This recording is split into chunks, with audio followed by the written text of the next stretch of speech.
Hello, you're welcome. You're welcome onto my channel today, and it gives me great joy to observe you are viewing this video. I'm Professor Olayinka Akanle. I'm a lecturer in the university.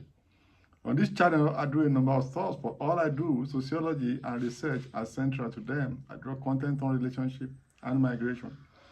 Meanwhile, if you have not subscribed to this channel, kindly go ahead and click subscribe on your screen right now, so you might be alerted every time I drop new videos. Claude Ake, Colonialism and Social Change in Post-Colonial Africa. I dropped a video previously on Peter P. Ake. So you need to view that video so you can be up to date, because the writings or thoughts of Peter P. Ake and Claude Ake have some relationships. So view that video I dropped before this one on Peter P. Ake. So this one is on Claude Ake, Colonialism and Social Change in Post-Colonial Africa. Claude Ake, reigned between 1939 and 1936, 1939 and 1996. Born 1939, died 1996.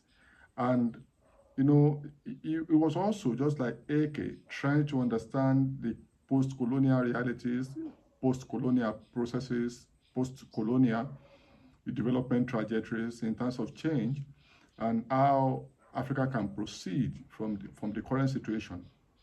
The logic of Ake is the fact that it is not possible to sufficiently understand the development and institutional and structural realities of Africa in post-colonial era without sufficient understanding and appreciation of what happened during colonialism, because colonialism was very epochal, very historical, very impactful, and very phenomenal in terms of short-circuiting or changing the African identity and African social systems and African social structures, even the institutional arrangement, just like Ake also argued. But unlike Ake, Ake moved a little further and be more specific in terms of, because unlike Ake that was moving between the identity of a sociologist and a political scientist. So Claude Ake, in his own sense, was purely a political scientist, and his works were more essentially on politics, on democracy, on power, ethnic identity, and conflict, identity negotiation that sometimes breed conflict, and even the question of the epistemology of the statehood itself. So while Ake was was broader in his own analysis of colonialism, post-colonialism, social change and development of Africa, looking at the social structure in broader sense and in a more comprehensive sense. Ake was more political in his own orientation, in his own intervention. That's why you find a lot of his work. We're talking about democracy, development, conflict, legitimacy, statehood. He wrote a lot, also, just like Ake, but, you find a lot of his work and talking about even epistemology of knowledge creation and the role of imperialism and colonialism, even in Africa.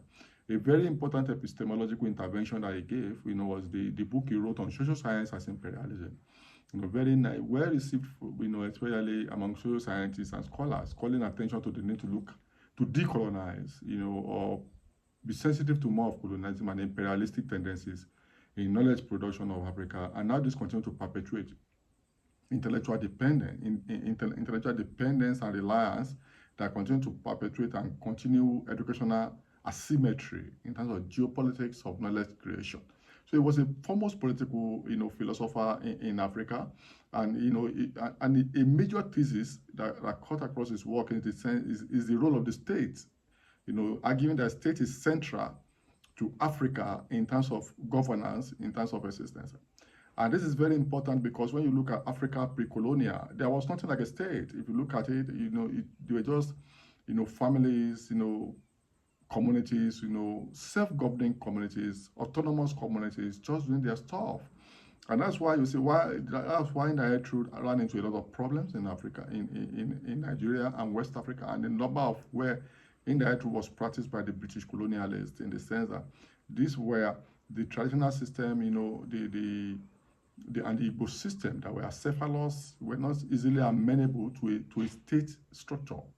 While in some places like French assimilation in Francophone Africa, they were able to assimilate the people in the British colonies. It was not so easy. And so the introduction of the state, like if you want to use the language of Peter P. Ake, you look at it in terms of exported structure, in terms of how this came to become reality. So the centrality of the state in Africa is central to the work of Claude Ake. And he also looked at the socioeconomic formations of Africa and the role of the state in terms of the shift from socioeconomic realities, trajectories, and formation of Africa, which was short-circuited also from what was pre-colonial during the colonial era. And the implication of this short-circuiting of African identity and formations and social system and institutional arrangement being replaced with the idea of the state that centralized power, during the colonial era. And this led to these new socioeconomic and political formations led to a lot of conflict, development problems, and jaundiced or stagnated development system, and a complicated political arrangement as change continued to happen from pre-colonial to colonial and even in post-colonial Africa. While Ake talked about the issue of permanent structures being introduced to Africa that continue to today, Ake, though did not use the same concept, also believed that these structures continue even in post-colonial Africa. Don't forget, I've talked about pre-colonial, before colonialism, colonial during colonialism, and post-colonial after colonialism. But those, what are usually called colonial hangover, are still with us in Africa, are still with Africans today, because that's why you have an enormous conflict, underdevelopment, corruption going on, because many of these values and formations introduced to Africa were alien and totally at variance with Africans' way of life. So states for Ake is nothing but an instrument, embodiment of political power, which many wield because they are able to take positions, in the state's construct. So states for Ake is nothing but an instrument of political power. And when groups interact within the state, it's about power struggle, power negotiation, struggle for power, contestation for power, negotiation for power. And that's why we talk about in the issue of the power grab, the state as a power grab. And that's why even today we talk about state capture by the elites, the ruling elite, taking over power and using power to their own advantage, sometimes to the disadvantages of the common Africa to generality of Africans.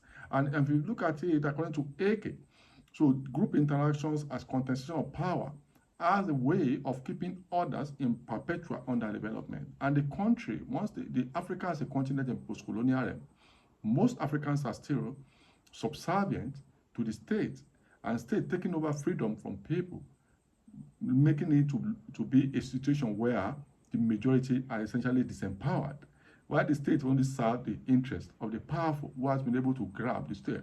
For Ake, there are two major factors that can account for the change that we see in Africa. Two major factors. Factor number one is colonialism, like I've been explaining. Then the second factor is the penetration of capitalism. Capitalism, the forces of demand and supply determine, and the ruling of the upper class. If you want to look at Marxism, look at my video on Karl Marx, look at my video on Marxism. You will understand that the capitalism, the ruling of the few, the ruling of the upper class over the lower class, continually being class struggle.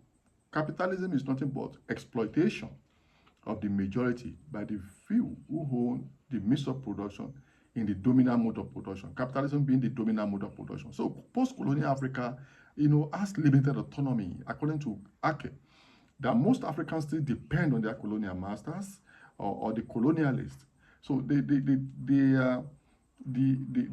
autonomy is not really autonomy, but dependence on the colonialists.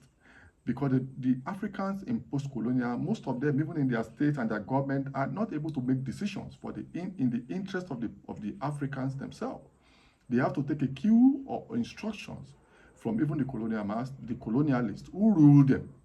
Even though they are independent politically, In terms of power and the economy, they are not yet independent, and their identity is not yet formed. And that is why for Ake, there's no objectivity and legitimacy for many African states, because they simply don't wield their power. Even elections are rigged, and that's why there is no legitimacy for many African states. And in most post-colonial African states, legitimacy and objectivity are still very lacking, because they don't derive their power from the people. Even the idea of the states is alien to Africa. The way it is, the nation state is alien. And the state, the idea of the statehood is alien. It's not an objective construct, but it's a subjective construct. Thus, no objectivity and no legitimacy, because the power does not derive from the people, ultimately. And the construct was not from the people, but from colonialism and colonialists, as it were. So states for Ake can be described as power grab. People, and that's why, a country like Nigeria, even many parts of Africa, people talk about voter apathy. And when people don't turn out to vote, then the legitimacy is already in question, fundamentally speaking. And so when you also look, you talk in the states being resource capture, a few, the elite, just like Pareto said, the power elite, the elite only capture the resources that is supposed to be meant for others. So state as an instrument of exploitation, if you look at it from the Ake's perspective of colonialism and penetration of capitalism. So state is nothing but an instrument of exploitation, power struggle, repression, restriction of freedom, ethnic contestations, and if you look at the reduction of freedom to compete, where you have the state, the powerful, they have already grabbed the state machinery to perpetuate themselves. And you can see this across Africa. And there's less equality, because the state now becomes an instrument of oppression, instrument of exploitation. And states, that's why state itself is an embodiment of contradiction, inherent contradictions. In the states, they lack legitimacy, they lack objectivity. The construct itself was foisted on Africans by colonialism. So you have these contradictions leading to conflict and crisis over a long period of time. And this crisis continues to fester. Farmer elders country, conflict, banditry, insurgency, coup d'etat, identity crisis, ethnic cleansing, all over Africa, because of the trajectories and realities and manifestation of colonialism. Colonialism, according to Ake and also for Ake, was an epochal reality that must never be forgotten about Africa. And Africans must continue to take a cue from their colonial experience, so that they can understand the realities of today and direct the dimension of change that may have to witness. So increasing conflict with little or no resolution. Africa has not failed for Ake. Africa does not believe that, Ake does not believe Africa is a failed continent. Africa, development has not failed. Only that African leaders have not paid sufficient attention to development. They have not taken objective steps towards development. They are still paying lip service to development. They are not ready yet to drive development. So Africa has not failed in development, but Africa has not given adequate attention to development. Africans are not sacrificial, both the leaders and the followers. And Ake gave a very important concept I want to leave you with, which we talk about disarticulated African economy. Disarticulated African economy. Africa was exploited during the Industrial Revolution, during colonialism. African economic system today, continue to over-depend on the colonialist. Africa today rely on primary product with little or no value addition exported to the center, to the colonialist home countries in Europe, America, Australia. So this is what I can call disarticulated economic system, as planted, practiced during colonialism, and continue to today. Africa has not been able to transform from the primary exportation today to production. Africa has not been able to add value. Therefore, they depend primarily on primary products, meaning that they cannot reap, and they cannot reap enough value for their resources, and they cannot compete favorably in the global system. Therefore, according to Ake, what Africa has today is disarticulated African economy. There needs to be articulated. Fantastic. So This explains economic crisis, development crisis of Africans. Until the economic system is articulated, then Africa may not be able to witness economic transformation, and conflict, ethnic tension, poor statehood may continue to plague Africa. And also the failure of democracy. People have said what we are practicing in Africa, what Africa is practicing is not democracy, is kakitocracy, is kleptocracy, is all manners of crazy. Some might even call it demonstration of crazy, according to Fela Nikulako of blessed memory, that it is demonstration of crazy. Because the truth of all of this is the fact that the democracy as practiced in Africa today is alien, at variance with African value system, institutional arrangement, behavior, history, and even psychology of Africans, even the sociology of Africans. So it's poorly understood and crazily practiced, if you agree with me. But it can be better. Welcome to Claude Ake. Till I see you in my next video, click subscribe and bye for now. See you later.